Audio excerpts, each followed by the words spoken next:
Our next presenter is Debra Moffitt, and Debra is the kids editor of kidshealth.org, which is the #1 website for health information written for kids. Before joining Kids Health in 2002, she was a newspaper reporter and an online journalist, and she was also the editor of Fit Kids, a kids' health book for parents published in 2004. So I think we're very fortunate to have Debra here this evening to give us her presentation, which is entitled Cartwheels and Confidence, Helping Your Child Build on Success. So please join me in welcoming Debra.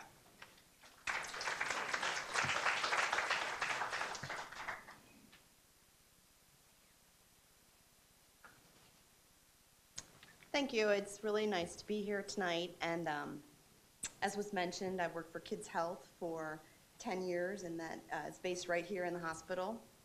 And we have lots and lots of people who visit us on the web. And if you've ever Googled something like chickenpox, you've probably come upon us. And I've also written a book series for girls called The Pink Locker Society, which is about puberty. And at home, I have 3 boys, ages 15, 14, and 6. So I'm hoping to put all that energy and information together and give you some stuff maybe you can use in your daily lives with your kids. But before we get started, I wanted you just to, have a little icebreaker, turn to the person next to you, introduce yourself, and answer this, sort of fill in the blank here. I'm so-and-so, and and just anything that describes you, your job, something you like to do, whatever. So just do that for just a couple of minutes.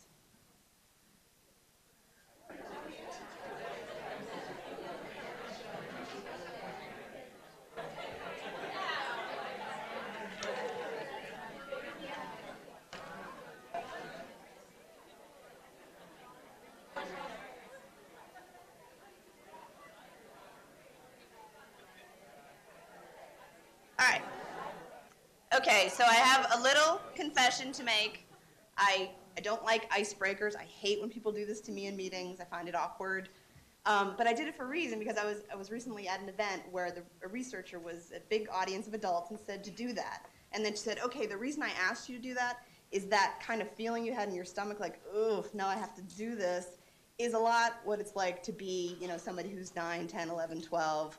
It's what they feel like a lot, because they're just kind of building themselves. They're figuring out how they're going to present themselves on a daily basis, who they're going to say who they say they are, what they identify with.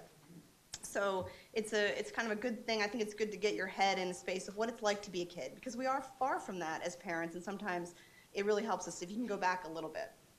And just as some comic relief, it's also good to go back and look at pictures of yourself. This is me. I just don't even know where to begin with her. But it really, like I said, if you have journals that you wrote when you were younger, or even, reports that you wrote to pull out pictures, and if nothing else, maybe it'll get you back in that space a little bit, and your children will find it very amusing.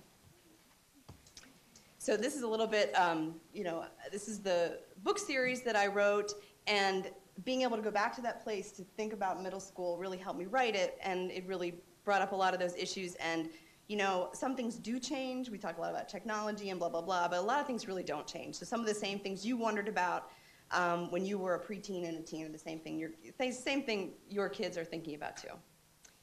And I went looking for some kids kind of in the 9 to 12 zone, and I found these kids, and I thought, these stock art children just don't really represent what I see. And this is a little bit more what I see. This guy here in the blonde hair at the top is my son Nick. This was his 13th birthday party.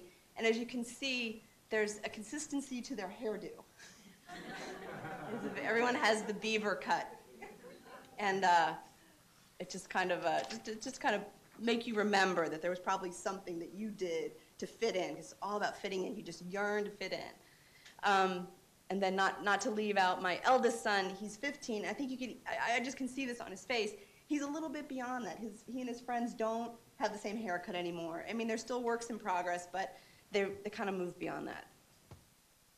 And here is another great person. She's not my child.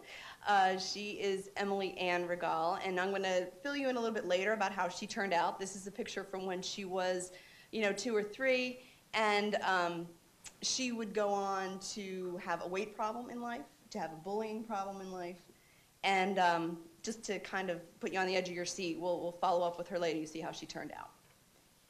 This is another great person that I know. He's also now all grown up. This is, and both these folks have written for the Kids Health website. They wrote their personal stories on our site. And Evan was born with a port wine birthmark, and as you can imagine, growing up, this was an issue. This was an obstacle. It never went away. It needed a lot of treatment, and people were always, people always had questions.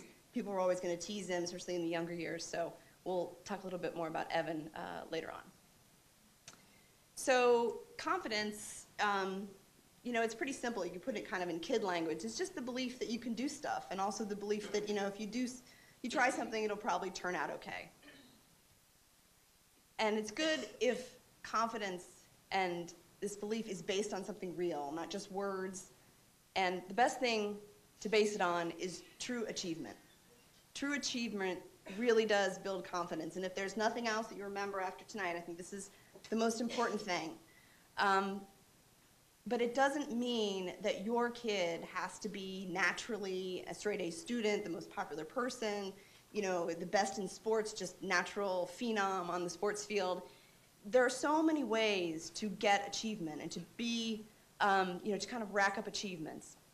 So another thing I would ask you is to maybe kind of expand your idea of what achievement can be and kind of let your child lead.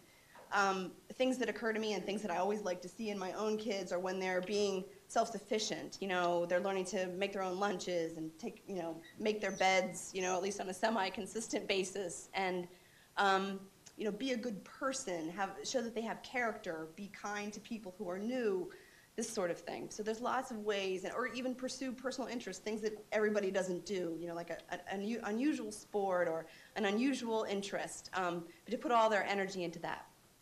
And I think as parents, too, we can help kids and teens set the right goals. And it doesn't mean that you give them a goal, but maybe if they come up with something like a cartwheel, that you look at that and you say, well, is it reasonable that my kid could do this? And maybe if the kid is 4, it's not really yet reasonable because they maybe don't have all the skills. A cartwheel, and really you could fill in any kind of goal you might have for your child as the cartwheel in this case. Because the cartwheel, you don't just do it overnight. You have to kind of build on different skills. You have to have a little bit of tumbling experience. You don't just get up one morning and do a cartwheel. And if you haven't done one for a while, these are all the steps involved. So say your child comes to you with a goal, and one of the first questions is this a reasonable thing? Do I think they could probably do this? Is this something good for them?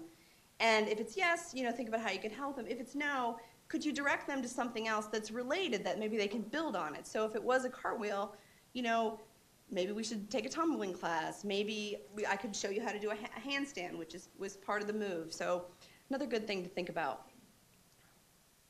And so I think it's kind of all well and good to talk about achievement and doing things, but we have to recognize there are going to be things that come up for kids that are going to be kind of obstacles for them and crossroads for them and a little bit of a speed bump on the way. Puberty really stands out. We get a lot of questions at Kids Health about puberty. Some of these others, I'm sure you'll agree, would be difficulties. I'll go a little bit just into we get tons and tons of email from kids, and most of them girls, but some of them boys. And these are just some of the top things that boys are worried about. They're worried about just their size and looking like a little kid, and they want to be manly, and they want to have muscles. And they want to be good in sports, and they want girls to like them. They want to have some kind of love interest. They want, it's very similar territory if you think back to that own time in your life. Girls are similar. Late bloomer, early bloomer are a big thing. And girls maybe think a little bit more about friends and those sort of dramas that occur. And I find a lot of girls really write in, they want to find their thing. They want to know what they're meant to do, if it's music, if it's dance, if it's a sport, if it's a particular academic area. They're a little more focused on that. And I've had a great experience with girls because of the book series, and have heard from so many of them. I allow them to send in questions, kind of anonymous questions, and so I've received about 44,000 of them in the past couple years, and I've published 10,000 of their comments on the blog. And I put this quote here just so you could look at it, not to make moms feel bad at all, but this is a really typical comment, and if you were looking for a little bit of advice for girls in this zone, it would be to try really hard not to tease or make fun of them or have them catch you talking to another person about them, because it really upsets them, and I think it seems like it just cuts them off, and then they don't want to come to you with things. And I think you really want them to have a good experience of bringing something to you, having you react in a way that feels supportive and feels like you're not making light of their concerns. But I mean, sometimes it really is funny, so you have to stop yourself, and sometimes it's very tempting to like tell someone, you know, at the Thanksgiving table, you know, some puberty item, but don't do it. So we talked a lot about girls. I want to talk a little bit about boys. I think boys yearn for the same kind of information. They have the same kind of questions. They're much less apt. I mean, at Kids Health, we get many, many more questions from girls than from boys. But I think, just like girls, they want this information, they want to feel normal, and they want to know there's nothing wrong with them, but they may not be talking out loud about it as much, so you may find other ways to reach them. So we'll get back to Evan, and he's one of my favorite confidence stories. So again, the port wine birthmark, he obviously a very happy kid, but it was hard. I mean, people are going to ask, kids are going to ask, people are going to make fun. You can see here's some of his drawings from when he was a little guy. You can see he's drawing himself accurately with the birthmark on his face. Well, Evan and his mom had a great idea. When he was about 12 or 13, they said, you know, let's write a book about this experience. Let's write a book about what it's like to have this kind of birthmark. So they wrote it as a bird having this, and a baby bird being born, and the mom taking care of the baby, and the baby going through life, and people asking and so forth. And it really caught on. He was on a lot of television appearances. This is an NBC one, but he did the CBS morning show. He, a little bit later on, he continued they went to Ireland. They did tons of stuff with this. His face is on the Doritos bag there. He was a contest for teenagers who were doing great things. You know, he did normal stuff. He played basketball. You know, this year he graduates from high school. He's a great kid. He's a real success story. And, you know, it may not have turned out that way. So here's Emily Ann. And I mentioned she had a weight problem. It got pretty bad. Her parents switched her school at one point because of a lot of teasing. She was really, really struggling. Emily also had a great idea. She decided, you know, this is very much a YouTube generation. She's going to start a YouTube channel, and she's going to call it We Stop Hate, and it's going to be for any kid who feels odd, feels quirky, feels like, you know, they're the odd man out. And they could post their video, and it's a lot of just encouraging stuff, you know, just like, you know, don't worry about it. You know, everyone, it's kind of really promoting just a great site for acceptance. This also caught on. There she is with Meryl Streep, with Lady Gaga. She won an award this last summer, given out by Nickelodeon, so I'm sure she's the envy of all the people who once made fun of her. And when I think about these two people, I think, wow, this is really true achievement. I mean, it wasn't a traditional route. They achieved in their very own individual ways. And now they're great, confident kids ready to go off to college. But I also thought, that's not all of it, because there's something missing in that equation, and that is these kids had great parents. These kids had great parents who I'm sure did not make every decision perfectly, didn't make every right move, but most of the things they did okay. You know, it ended up well. And this is Emily with her parents. This is Evan with his mom. And I think when I look at this, I just think, wow, this really could have ended differently, so differently for these two people.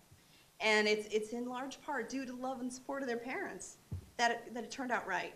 So I think you should congratulate yourselves for coming here, because you're looking out for people just like they looked out for their kids. And you know, I applaud you for that, and thank you very much.